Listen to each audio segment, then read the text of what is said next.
नमस्कार, मैं हूं दीपिका। उत्तर प्रदेश की बड़ी खबरों में आपका स्वागत है। आज है 21 जुलाई, दिन मंगलवार। खबरों की ओर बढ़ने से पहले एक महत्वपूर्ण बात, अगर आप भी सरकारी नौकरी की तैयारी कर रहे हैं तो हमारे बुलेटिन के अंत में हम रोज करंट अफेयर से कुछ सवाल लेकर आते हैं, जिसका अगर आपने सही जवाब दिया तो आपका नाम हमारे बुलेटिन के अंत में दिखाया जाएगा।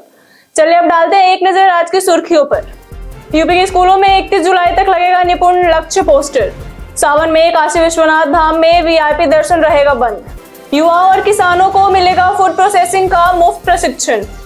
एआई और नई तकनीकों से लैस होंगे इंजीनियरिंग छात्र। रोहित शर्मा ने संन्यास की खबरों पर तोड़ी चुप्पी। इसी के साथ बढ़ते हैं 25 खबरों की ओर विस्तार से। सेल में 1110 पदों पर 26 अगस्त तक करें आवेदन। Steel Authority of India Limited ने ट्रेड टेक्नीशियन और ग्रेजुएट अप्रेंटिस के 1110 पदों पर भर्ती निकाली है। ITI, diploma, BE, BTech degree धारी युवा आवेदन कर सकते हैं। आवेदन प्रक्रिया शुरू हो चुकी है और अंतिम तिथि 26 अगस्त 2026 तक है। ट्रेड अप्रेंटिस के 421, डिप्लोमा अप्रेंटिस के 414 और ग्रेजुएट अप्रेंटिस के 275 पद है। उम्मीदवारों की आयु 18 से 28 वर्ष के बीच होनी चाहिए। आवेदन अप्रेंटिसशिप पोर्टल के जरिए किया जा सकता है। चयन शॉर्ट लिस्टिंग और वॉक इन प्रक्रिया से होगा। चयनित अभ्यर्थियों को 9600 से 12,300 रुपए तक मासिक स्टाइपेंड मिलेगा। यूपी के स्कूलों में 31 जुलाई तक लगेगा निपुण लक्ष्य पोस्टर। बेसिक शिक्षा विभाग ने 31 जुलाई तक सभी परिषदीय प्राथमिक विद्यालयों की कक्षावार निपुण लक्ष्य पोस्टर लगाने के निर्देश दिए हैं। इससे लक्ष्य आधारित शिक्षण, बच्चों की सीखने की प्रगति का मूल्यांकन, निरीक्षण, शिक्षक प्रशिक्षण और अभिभावकों की सहभागिता मजबूत होगी। सावन में काशी विश्वनाथ धाम में वीआईपी दर्शन रहेगा बंद। सावन से पहले काशी विश्वनाथ धाम में सुरक्षा, बैरिकेडिंग और दर्शन व्यवस्था की तैयारियां तेज है। भारी भीड़ के कारण ऑनलाइन बुकिंग और 11 दिनों तक वीआईपी दर्शन बंद रहेंगे। श्रद्धालुओं के कारण सामान्य दर्शन और विशेष व्यवस्थाएं लागू रहेंगी। युवाओं और किसानों को मिलेगा फूड प्रोसेसिंग का मुफ्त प्रशिक्षण। उत्तर प्रदेश उद्यान एवं खाद्य प्रसंस्करण विभाग युवाओं और किसानों को स्वरोजगार से जोड़ने के लिए फूड प्रोसेसिंग प्रशिक्षण तेज कर रहा है। प्रशिक्षण के बाद लाभार्थी यूनिट स्थापित कर अनुदान और सरकारी योजनाओं का लाभ लेकर रोजगार शुरू कर सकेंगे। यूपी में बोतल बंद पानी बनाने वाली 41 इकाइयों पर होगी कार्रवाई। खाद्य सुरक्षा विभाग ने 362 बोतल बंद पानी इकाइयों की जांच में 41 लाइसेंस निलंबित किए, 37 इकाइयों का उत्पादन बंद कराया और 293 किलो लीटर पानी जब्त किया। 233 नमूने जांच को भेजे गए, जबकि कई इकाइयों को नोटिस और सुधार निर्देश दिए गए। एआई और नई तकनीकों से लैस होंगे इंजीनियरिंग छात्र। उत्तर प्रदेश में इंजीनियरिंग और पॉलिटेक्निक संस्थानों को उद्योगों से जोड़कर रोजगार आधारित शिक्षा पर जोर दिया जाएगा। केंद्रीय प्लेसमेंट पोर्टल, उद्योग आधारित कोर्स, रोजगार मेले, शिक्षक प्रशिक्षण और नई तकनीकों के जरिए छात्रों की रोजगार क्षमता बढ़ाई जाएगी। आईएएस रिंकू सिंह राही ने उठाया गंभीर प्रशासनिक सवाल। आईएएस रिंकू सिंह राही ने उत्तर प्रदेश सरकार को पत्र लिखकर कम कार्य मिलने, प्रशासनिक हस्तक्षेप और पोस्टिंग व्यवस्था पर सवाल उठाए। उन्होंने पूरी क्षमता से काम करने योग्य तैनाती या दूसरे राज्य में प्रतिनियुक्ति की मांग की। यूपी में आपदा प्रबंधन को मिला नया हाईटेक मुख्यालय। मुख्यमंत्री योगी आदित्यनाथ ने नए राज्य आपदा प्रबंधन मुख्यालय का उद्घाटन कर जागरूकता, प्रशिक्षण और आधुनिक तकनीक आधारित अर्ली वार्निंग सिस्टम पर जोर दिया। उन्होंने कहा कि बेहतर तैयारी से आपदाओं में जनधन की हानि कम की जा सकती है। सीएम योगी ने सुनी जनता की समस्याएं। लखनऊ में सीएम योगी आदित्यनाथ ने आज जनता दर्शन में लोगों की समस्याएं सुनी। उन्होंने फरियादों को भरोसा दिलाया कि घबराने की जरूरत नहीं है, हर समस्या का समाधान होगा। अधिकारियों को त्वरित निस्तारण के निर्देश दिए गए। सीएम योगी ने होमगार्डों के लिए खोला खजाना। सीएम योगी आदित्यनाथ ने कहा कि 45,000 होमगार्डों की भर्ती प्रक्रिया जारी है और उन्हें आपदा मित्र प्रशिक्षण दिया जाएगा। सरकार होमगार्डों को बेहतर सुविधाएं, मानदेय और 5 लाख रुपए तक कैशलेस स्वास्थ्य सुविधा उपलब्ध कराएगी। जंतर मंतर पहुंची डिंपल यादव, पुलिस ने हिरासत में लिया। दिल्ली में नीट पेपर लीक और छात्रों के मुद्दे को लेकर सपा सांसदों ने सांसद से जंतर मंतर तक पैदल मार्च किया। इस दौरान डिंपल यादव, इकरा हसन और प्रिया सरोज समेत कई नेताओं को पुलिस ने हिरासत में ले लिया। यूपी में भी सपा कांग्रेस के प्रदर्शन के दौरान लखनऊ, काशी और आगरा में पुलिस से कार्यकर्ताओं की झड़प हुई। त्रिपुरा के डीजीपी ऑफिस में आईपीएस की मौत। यूपी के बागपत निवासी और त्रिपुरा के डीजीपी अनुराग धनखड़ का शव पुलिस मुख्यालय में मिला। सोमवार सुबह वह अचेत अवस्था में पाए गए, जिसके बाद उन्हें अस्पताल ले जाया गया, जहां डॉक्टरों ने मृत घोषित कर दिया। शुरुआती जांच में पुलिस ने सुसाइड की आशंका जताई। अनुराग धनखड़ 1994 बैच के आईपीएस अधिकारी थे और उन्होंने 1984 के सिख विरोधी दंगों की जांच भी की थी। फिलहाल पुलिस और फॉरेंसिक टीम मामले की जांच कर रही है। मौसम अलर्ट। लखनऊ में भारी बारिश का अनुमान। उत्तर प्रदेश की राजधानी लखनऊ और आसपास के क्षेत्रों में मौसम का मिजाज बदलने वाला है। मौसम विभाग के अनुसार 21 जुलाई को आसमान में बादल छाए रहेंगे और कई इलाकों में रुक रुक कर बारिश व गरज चमक के साथ बौछारें पड़ने की संभावना है। वहीं मेघ गर्जन के साथ वज्रपात की भी आशंका जताई गई। लखनऊ में अधिकतम तापमान करीब 29 डिग्री और न्यूनतम तापमान 25 डिग्री सेल्सियस रहने का अनुमान है। लोगों को मौसम को देखते हुए सतर्क रहने की सलाह दी गई है। निक ने शेयर की प्रियंका संग यादें। निक जोनस ने 8 साल पुराने प्रपोजल मोमेंट की तस्वीर शेयर की, जिसमें प्रियंका चोपड़ा रिंग फ्लॉन्ट करती दिखी। प्रियंका ने जवाब में निक का शुक्रिया अदा किया। दोनों ने 2018 में जोधपुर में शादी की थी। कपल की बेटी मालती मैरी भी है। प्रियंका जल्द फिल्म वाराणसी में नजर आएंगी।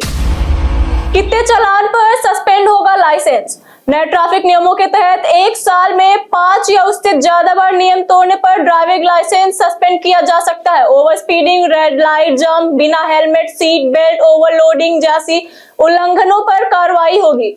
चालान 45 दिनों में भरना जरूरी है। जौहर विश्वविद्यालय मुद्दे पर अखिलेश यादव का भाजपा पर हमला। अखिलेश यादव ने मोहम्मद अली जौहर विश्वविद्यालय पर कार्रवाई का विरोध करते हुए भाजपा सरकार पर प्रतिशोध की राजनीति का आरोप लगाया। उन्होंने छात्रों का भविष्य बचाने, कमियां दूर कर विश्वविद्यालय चलाने और शिक्षा संस्थान को सुरक्षित रखने की अपील की। रजिस्ट्री से पहले इन जरूरी बातों का रखें ध्यान। प्रॉपर्टी खरीदने से पहले रजिस्ट्री, म्यूटेशन, खतौनी, टैक्स रसीद, भार मुक्त प्रमाण पत्र और ऑनलाइन रिकॉर्ड की जांच जरूर करें। जमीन पर लोन, कोर्ट केस या विवाद की पुष्टि तथा नगद भुगतान और बिना जांच के सौदा करने जैसी गलतियों से बचें। गोरक्षा मुद्दे पर शंकराचार्य ने भाजपा को घेरा। सिद्धार्थनगर में गविष्ठ यात्रा के दौरान शंकराचार्य अविमुक्तेश्वरानंद ने गोरक्षा मुद्दे पर भाजपा और मंत्री ओम प्रकाश राजभर की आलोचना की। इटवा में भारी बारिश के बीच यात्रा का भव्य स्वागत हुआ और गौ सेवा व गोरक्षा का संदेश दिया गया। लखनऊ में बेसमेंट पार्किंग नियम हुए सख्त। लखनऊ में कमर्शियल भवनों के बेसमेंट में पार्किंग का दुरुपयोग रोकने के लिए एलडीए ने गारंटी राशि अनिवार्य कर दी है। पार्किंग न मिलने पर राशि जब्त होगी। अब तक 150 भवन सील किए गए और नई पार्किंग विकसित की जाएगी। बाराबंकी में योगी की सनातन हुंकार। सीएम योगी आदित्यनाथ ने बाराबंकी में 542 करोड़ की 82 विकास परियोजनाओं का लोकार्पण शिलान्यास किया। महादेवा कॉरिडोर को काशी विश्वनाथ धाम की तर्ज पर विकसित करने की बात कही। उन्होंने सनातन विकास और कानून व्यवस्था पर जोर देते हुए विपक्ष पर निशाना साधा। राम मंदिर में एआई सुरक्षा का नया प्लान। श्री राम मंदिर की सुरक्षा व्यवस्था अब एआई कैमरे, स्मार्ट सेंसर, वॉच टावर और रियल टाइम निगरानी प्रणाली से हाईटेक होगी। संदिग्ध गतिविधियों पर तुरंत अलर्ट मिलेगा। चढ़ावा चोरी प्रकरण के बाद सुरक्षा रणनीति बदली गई है। नई व्यवस्था के प्रस्ताव पर जल्द फैसला होगा।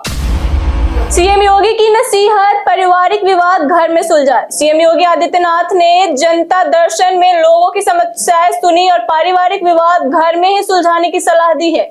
उन्होंने बाहरी दखल से बचने को कहा। राजस्व पुलिस मामलों में लापरवाही पर कार्रवाई की चेतावनी दी और बच्चों व खिलाड़ियों को उत्साह बढ़ाया। ओएलईडी टीवी ज्यादा गर्म हो रहा, जाने कारण। ओएलईडी टीवी में ज्यादा ब्राइटनेस, एचडीआर कंटेंट, गेमिंग, खराब वेंटिलेशन और लंबे इस्तेमाल से गर्मी बढ़ सकती है। हल्की गर्माहट सामान्य है, लेकिन ज्यादा गर्म होने या बार बार बंद होना समस्या का संकेत है। ब्राइटनेस कम करें, वेंटिलेशन रखें, जरूरत पर टेक्नीशियन से जांच कराएं। कई कारणों से दर्ज है भारत के इतिहास में आज की तारीख। आज ही के दिन 1930 में प्रसिद्ध कवि और फिल्मी गीतकार आनंद बख्शी का जन्म हुआ था। 1947 में महान भारतीय क्रिकेटर खिलाड़ी चेतन चौहान का भी जन्म हुआ था और 1890 में स्वतंत्रता सेनानी और राजनेता जय रामदास दौलत राम का जन्म हुआ था। वही 1995 में संगीतकार सज्जाद हुसैन का निधन हुआ था। 2009 में शास्त्रीय गायिका गंगूबाई हंगल का निधन हुआ था और 2001 में प्रसिद्ध तमिल अभिनेता शिवाजी गणेशन का निधन हुआ था। इन सभी महान हस्तियों को हमारा विनम्र नमन। रोहित शर्मा ने संन्यास की खबरों पर तोड़ी चुप्पी। रोहित शर्मा ने संन्यास की अफवाहों पर चुप्पी तोड़ते हुए कहा कि उनका काम मैदान पर प्रदर्शन करना और देश के लिए खेलना है। लॉर्ड्स में शतक के बाद रोहित ने कहा कि बाहर की बातों और शोर से उन्हें फर्क नहीं पड़ता, उनका पूरा ध्यान टीम की सफलता में योगदान देने पर है। हम प्रतिदिन आपसे 5 ऐसे जरूरी सवाल और उसके जवाब बताएंगे जो कि यूपीपीएससी जैसे अन्य प्रतियोगी परीक्षाओं में काम आएंगे। सवाल इतिहास, यूपी स्पेशल, विज्ञान, करंट अफेयर्स और भूगोल से रहेंगे। पूछे गए 5 सवाल में आपने कितना सही उत्तर दिया यह हमें हमारे कमेंट सेक्शन में जरूर बताएं। इसी के साथ बढ़ते हैं आज के पहले सवाल की ओर। आज का पहला सवाल है, उत्तर प्रदेश का कौन सा नृत्य एक हाथ में रुमाल तथा दूसरे में दर्पण लेके किया जाता है? हमारा ऑप्शन ए है Chhapeli, option B Kartik, option C Dhobiya, option D Rai. हमारा सही उत्तर है ऑप्शन ए छपेली। हमारा आज का दूसरा सवाल है, निम्न में से कौन सा स्थान बौद्ध तथा जैन धर्मों की तीर्थस्थली है? Option A Kaushambi, option B Kampil, option C Sankisa या ऑप्शन डी श्रावस्ती। हमारा सही उत्तर है ऑप्शन ए कौशाम्बी। हमारा आज का तीसरा सवाल है, फुर्सतगंज हवाई अड्डा उत्तर प्रदेश के किस शहर में स्थित है? Option A Sitapur, option B Raebareli, option C Jhansi या ऑप्शन डी शाहजहांपुर। हमारा सही उत्तर है ऑप्शन बी रायबरेली। हमारा आज का चौथा सवाल है, ओलंपिक चिन्ह का क्या अर्थ है? ऑप्शन ए खेलने की ललक, option B challenge, option C निरंतरता, ऑप्शन डी अखंडता। हमारा सही उत्तर है ऑप्शन सी निरंतरता। हमारा आज का पांचवा सवाल है, भारतीय वन जीवन में फ्लाइंग फॉक्स क्या है? ऑप्शन ए चमगादड़, ऑप्शन बी गिद्ध, ऑप्शन सी सारस या ऑप्शन डी चिल। हमारा सही उत्तर है ऑप्शन ए चमगादड़। इसी के साथ बढ़ते हैं आज के सवाल की ओर। आपके जिले की सबसे बड़ी समस्या क्या है? आप अपना जवाब हमें हमारे कमेंट सेक्शन में लिखकर जरूर बताएं। आज के लिए इतना ही। उत्तर प्रदेश की तमाम खबरों के साथ बने रहने के लिए देखते रहिए डेली यूपी, और साथ ही अगर आप यूट्यूब चैनल पर देख रहे हैं तो चैनल को सब्सक्राइब करें, और अगर आप हमारे फेसबुक पेज पर देख रहे हैं तो पेज को लाइक और फॉलो जरूर करें। धन्यवाद।